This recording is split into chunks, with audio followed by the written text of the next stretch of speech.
Help, I found an animal and I don't know what to do. It's one of the most common questions we get at Salthaven Wildlife Rehabilitation and Education Center, especially in the spring when animals are becoming more active and oh so many babies are being born. Hi, I'm Kathy Mueller, host of Wild About Wildlife and a Salthaven volunteer. In this episode, I sit down with Mel Padarak, Salthaven's operations manager, and Sarah Norley, Salthaven's clinical operations manager. From birds to bunnies and baby squirrels, we talk about how to help wildlife, how to tell if they even need help, and if they do, how to do it safely.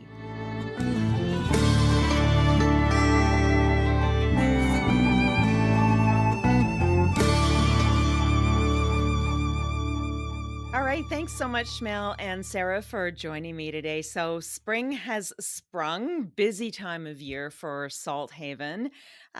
Let's get an idea of what you're seeing already. Are you getting more phone calls coming in? Are you starting to see more patients being admitted? Yeah, we definitely have already seen an uptick in the number of babies that we're getting calls about. So we've already seen baby squirrels, we've seen baby cottontails. We even admitted 2 baby goslings back in December, which is completely unheard of for that time of year. It's definitely starting, and it's about 3 weeks early, which is insane.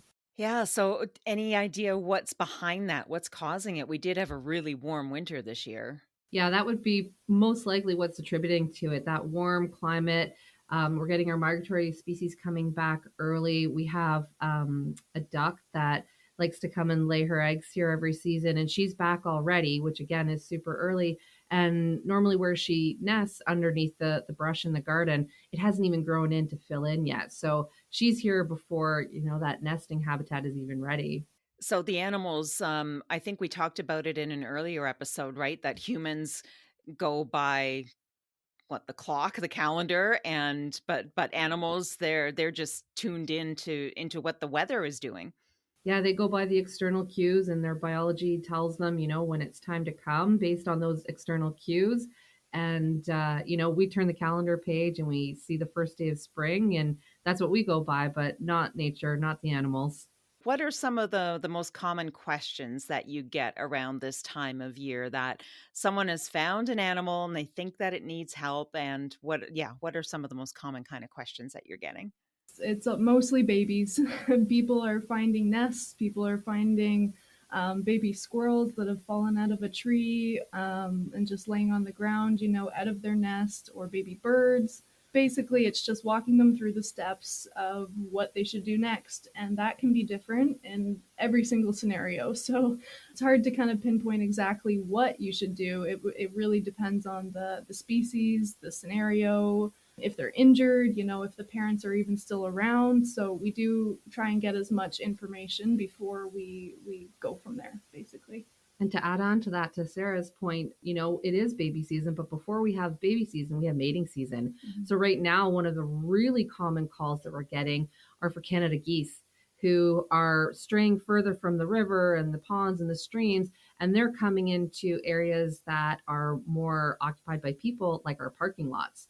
And these species are super territorial and fierce parents, and they'll do anything to protect their mate and their nest. So we're getting a lot of calls right now where, hey, there's a pair of Canada geese in this parking lot and they're encroaching and coming into where the cars are going and the people are going. How do I handle this situation?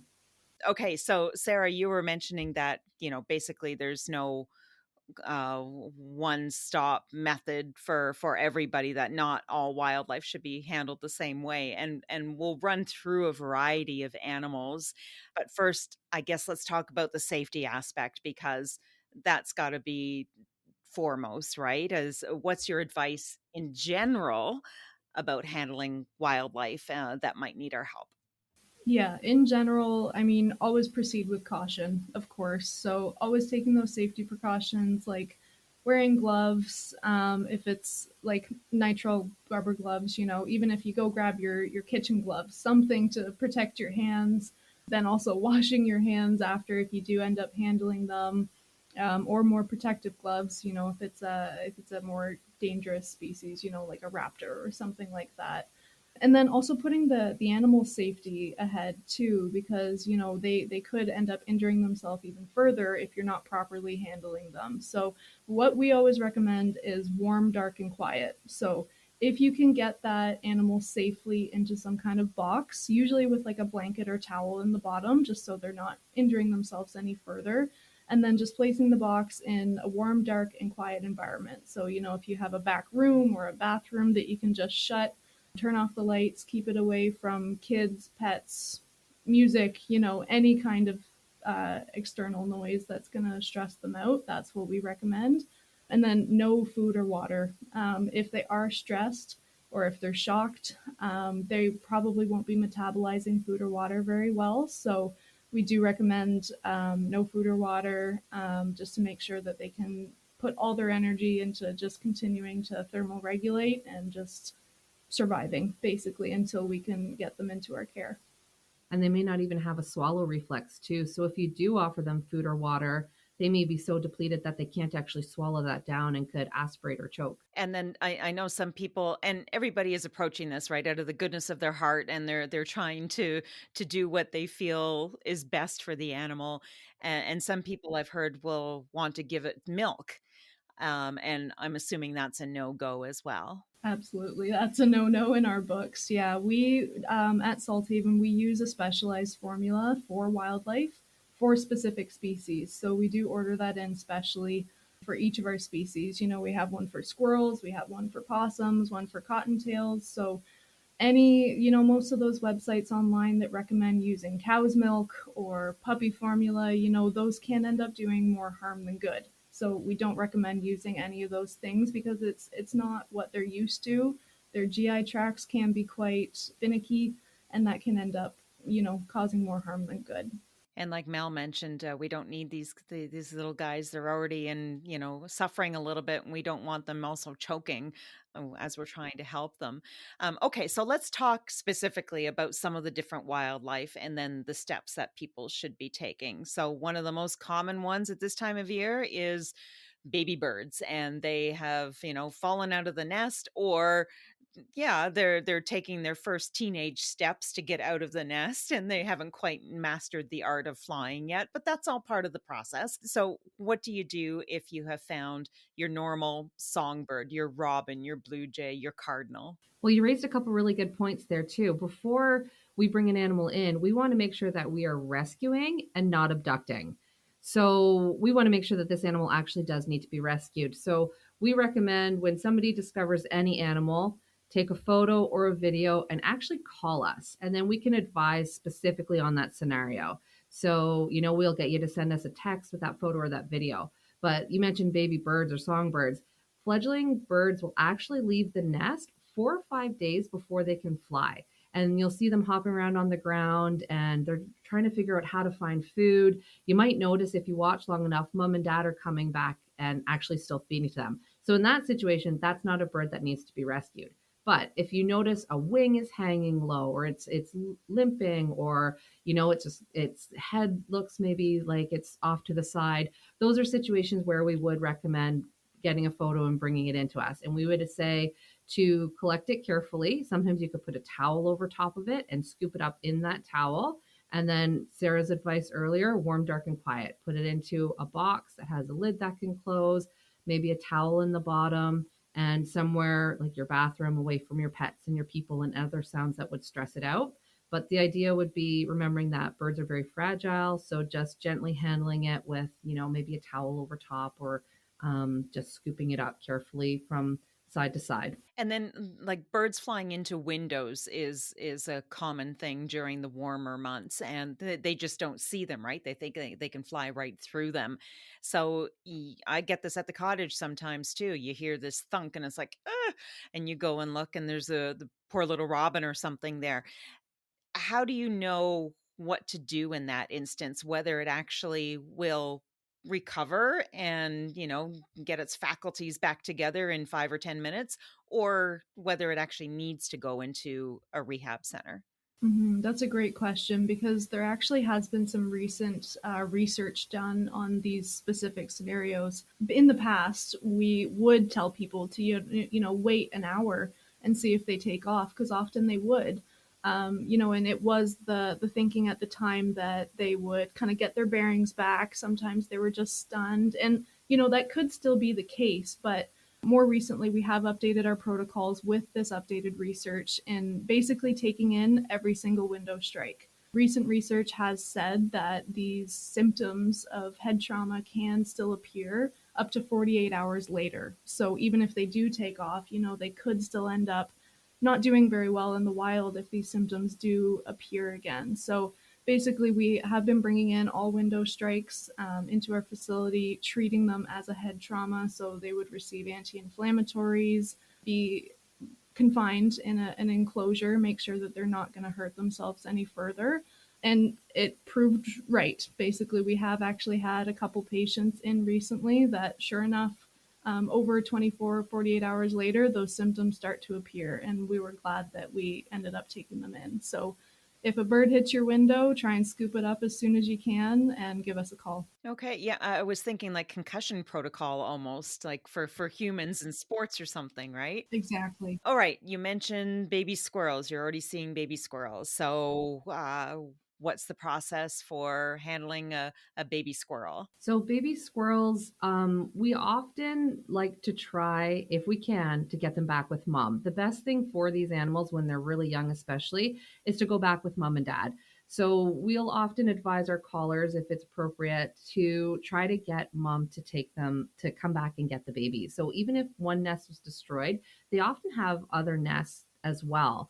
So we'll advise the callers to collect the babies, put maybe something in the bottom, and provide them with a heat source. So that could be getting a Ziploc bag, filling it with warm water, or a mason jar, filling it with warm water, wrapping a t-shirt around it, and putting that heat source in there with them. Because typically we get calls for the babies and they don't even have fur yet. So we want to keep them warm and give them some insulation. Then we want to put the box with the babies back as close as we can to the area where the nest was. And we want to make sure that mom can get into it and out of it with the babies. So what she'll do is she'll hear the babies calling and she'll come and collect them and bring them one by one back to her other nest. And hearing the babies calling is the important point here. So Sarah mentioned earlier, no food. In this case, it's important because when the babies are fed and their tummies are full, they're not going to vocalize. So in this situation, no food, no water, because we actually want them vocalizing and calling out for mom so she can hear them and come and collect them. You're mentioning boxes quite a bit, and that in the case of squirrels, that mom needs to be able to get in and out to get her babies back. So, what kind of boxes would you recommend? Are we talking like a shoe box? We don't want to be using something, like that would hold 12 bottles of wine because that's a fairly deep box. So, I'm guessing like a shoe box or a low box from Amazon or something. Yeah, a shoebox would be perfect. Something that would be easy for her to climb in and out of, or at least a box with the lid open. I've had callers who've had the box with the lid open and cut a little hole in so mom can get in and out easily. So you can adapt. If you don't have the appropriate box, you can make a little entry hole for mom to come in and out of. Okay. And then one of the most prolific animals at this time of year, rabbits and baby bunnies. And people accidentally, it's too early right now, but once we start mowing the lawn, accidentally, disturbing nests or dogs getting at the nest, people thinking that, oh, these babies have been abandoned. They haven't seen mom around for a little while. What do you do in that case? Yeah, so cottontails are one of our most commonly admitted patients here. I think last year we took in 380, I think, which was our highest number recorded, which was kind of cool. But yeah, so cottontails, like you said, they can come in for a number of reasons. They get, hit by a lawnmower, or a dog or a cat goes and finds them right in the nest. So in those cases, yeah, we definitely do want to bring them in, especially if they're injured. But if they're not, if the nest has just been uncovered and discovered, then we want to leave it be as best as we can, because mom usually is coming around. And the thing with cottontails is that mom only comes around twice a day. So early morning and late at night she'll come. And she does that so that she's not attracting attention to the nest and where the nest is. The nests are so well hidden in the ground. They basically make tiny little burrows right underneath your grass. You won't even be able to tell it's there. So she's really good at protecting her babies from predators just by her nest, basically. So you won't likely see mom come around unless you're really watching in that early morning and late evening, and that's when she comes and feeds them as well.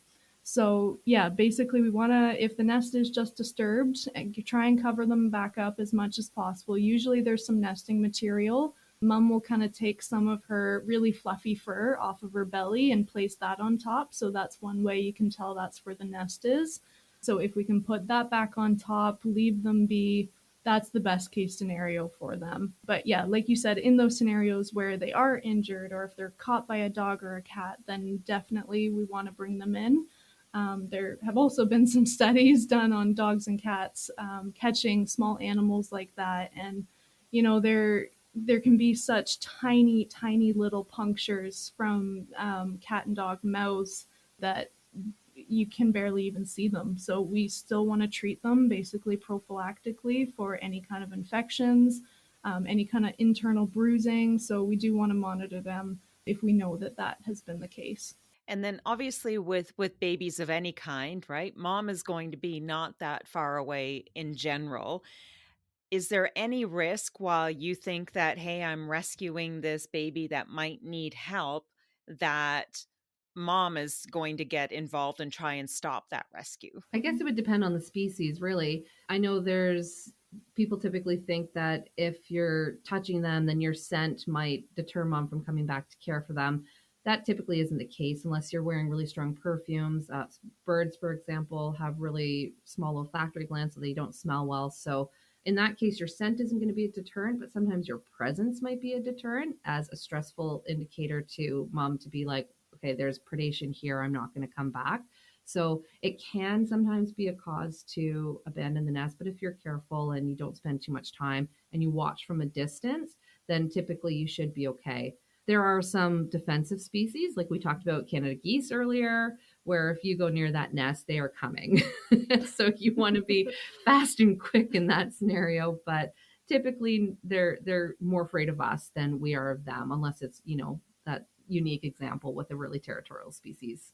I'm sure that over the course of your time at Salthaven, you must have come across some, interesting or fascinating or funny stories related either to someone has found wildlife and they're not sure what to do, or a patient has come in, or yeah, any funny anecdotes? Well, I would have to say maybe my most memorable and really cool call was one that happened this fall.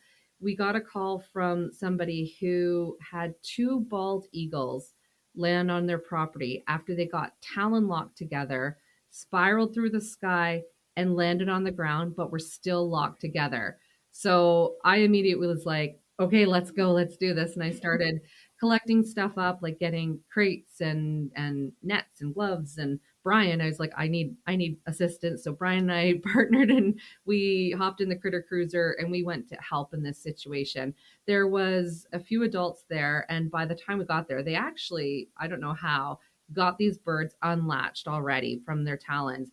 Typically, I would say don't even try that because eagles also like to bite really. These were two males that we are assuming were in a territorial dispute, and they were so strong. It was really incredible, actually, like because they were just like in great shape, other than tumbling to the ground. So it was a cool case because you don't often hear of that. First of all, it was on their front yard. These birds fell out of the sky essentially and landed on their front yard. And you brought them back to Salthaven, and were they okay? Were they releasable eventually? Yeah, we did. We brought them back to Salthaven, just treated them for some superficial wounds, nothing serious at all, no fractures. We went back and released them the next day. We gave them a free meal while they're here, and then released them back the next day. It was really cool, and the homeowners were able to be there because we brought them back where they came from. So the homeowners were able to be there and experience that as well. You also may have seen the story in the London Free Press because we had some free press coverage there and some gorgeous photos taken of the release as well. Right. Give a shout out to Mike Henson, right? That was the You photographer, I got it. believe. Yeah, yeah. He does some Yeah. really great work. What a story. I can't imagine seeing two eagles fighting in midair, getting all tangled up, and then crashing to the ground, still connected. Wow. Okay, so there are still so many animals to talk about. Make sure to tune into part 2 of Help, I Found an Animal. It will be out soon. I'll continue the conversation with Mel and Sarah. We'll talk about how to handle raccoons, turtles, baby deer, geese, raptors, and opossums. And Sarah will share one of her most memorable moments. In the meantime, if you're in southwestern Ontario and need advice about wildlife, you can call our office at 519-264-2440. If you're in Saskatchewan, you can call our team at Salthaven West, 639-999-4957.